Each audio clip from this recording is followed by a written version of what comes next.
ژنر تکنیک دیگر ما تیار کنیم برای آینده ترقی ملت. همین پرزیدنت یکم بار واسه گفته گذاشت ما این در کار خوب اون ماچیت رفته از ماچیت چی میگیرد وای چی میگیرد این ماچیت هیچی نمیگیرد.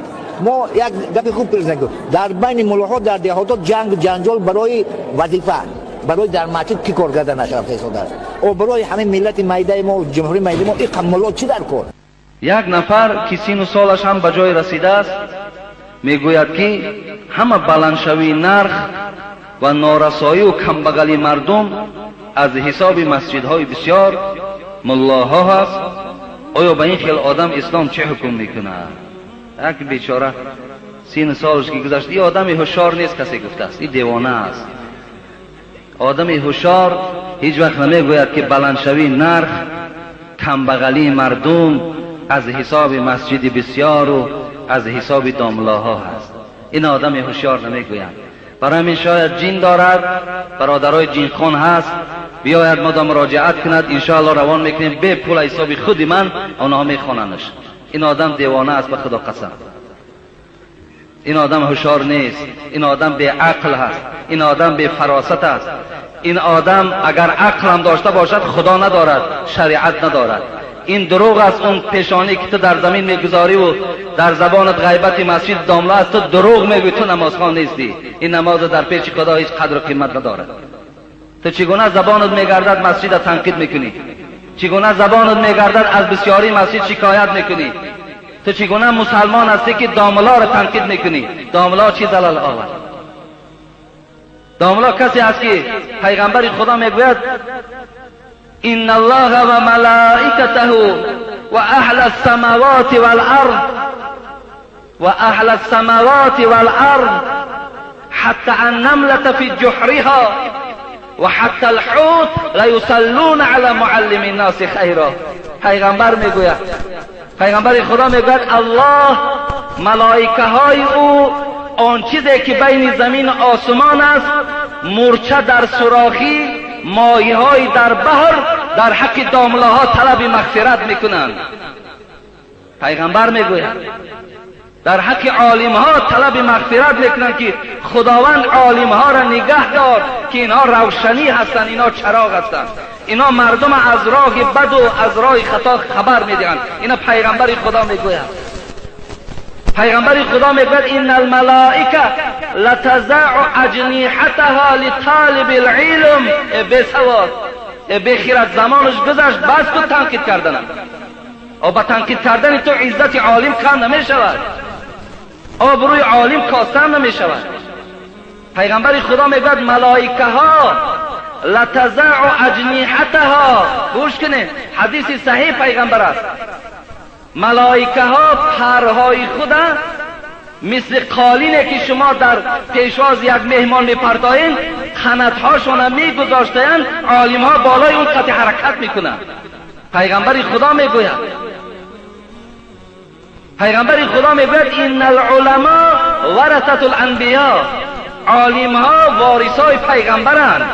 تو وارثای پیغمبر سنگ بزنی، تو از وارثای پیغمبر نالان میشوی.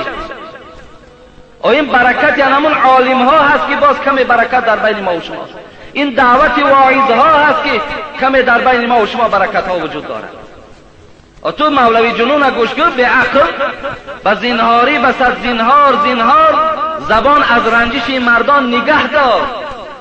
همان قوم برافت مبتلا شد ز آزار دل مرد خدا شد.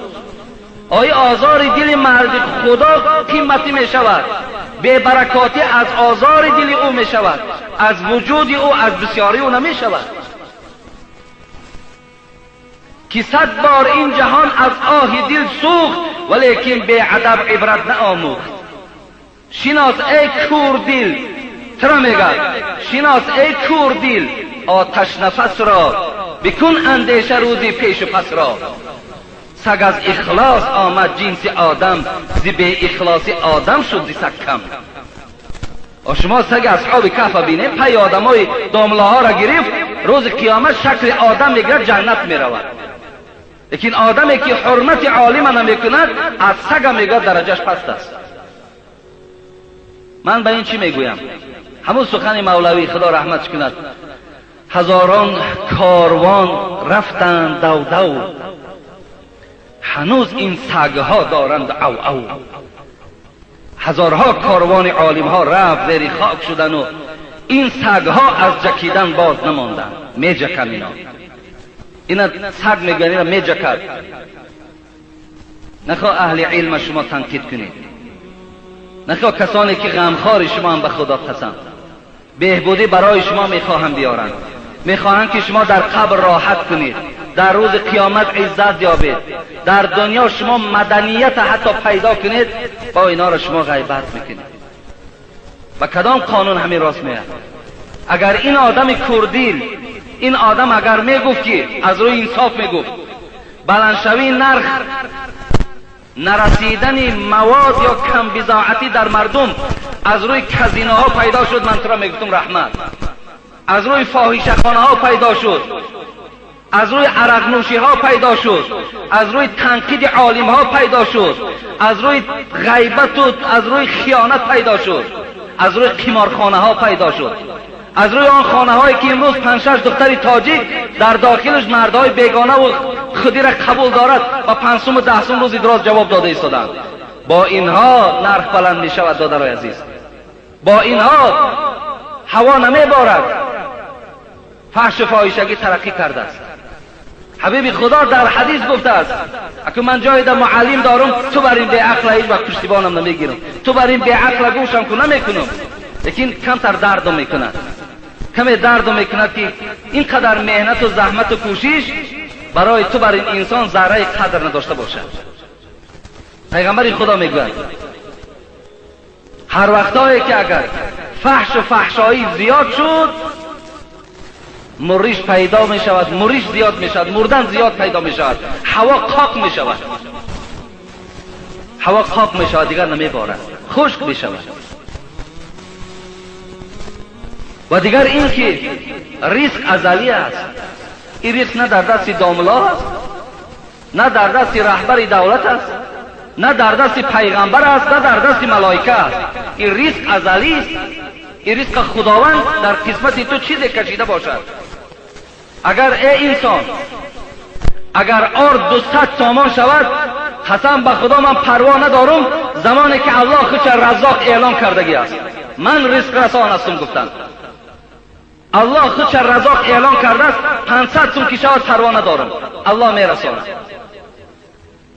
آتر خدا غیرت بگیرد. امین مثل رابعه عدویه نمیشوی. رابعه عدویه را گوش کنید قصه شد.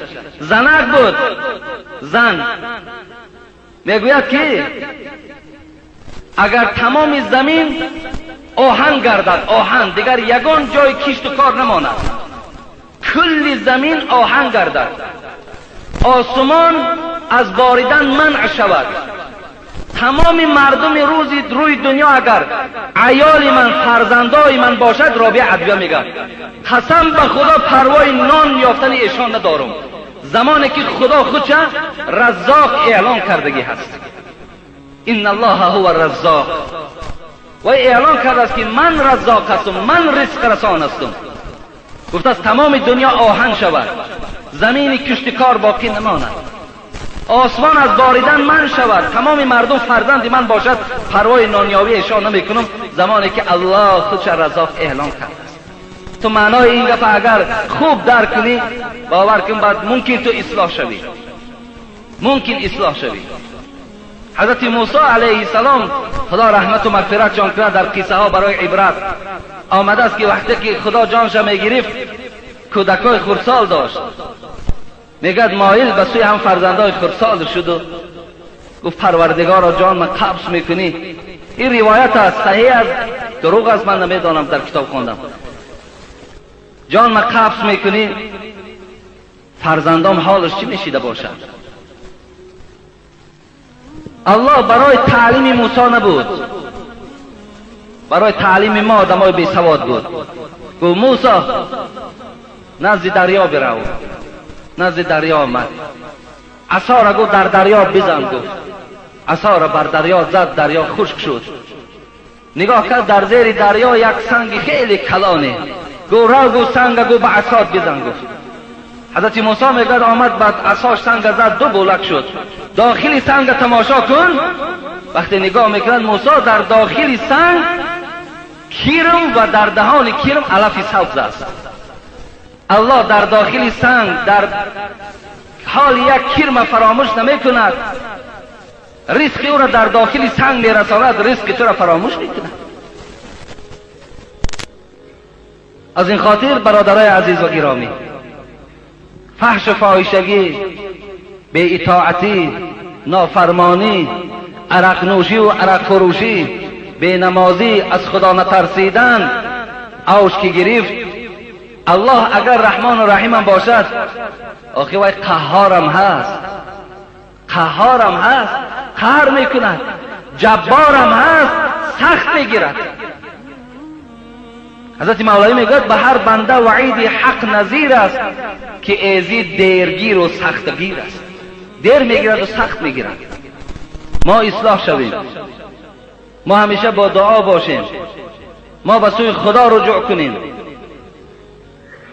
رسول اکرم صلی الله علیه و سلم میگوید یک سبب کم بغل شدن مردم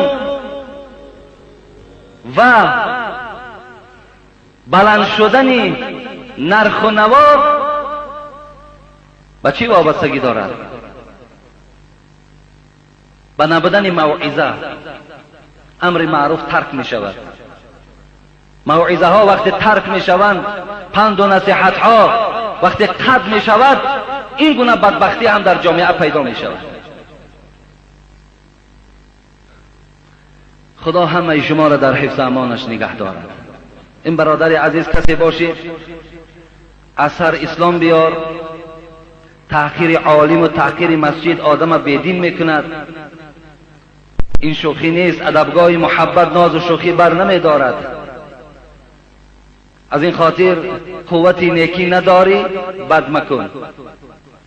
در حق عالم ها و پیشواها و مسجد ها خدمت کردن نمیتانی، سنگ نزن، غیبت نکن، پشتیبانی کن. مسجد جایی هست که الحمدلله برای شما اخلاق حمیده میدهد. اگر در وجود شما خدا ترسی را جای نکنند، شما عالم می سوزانید.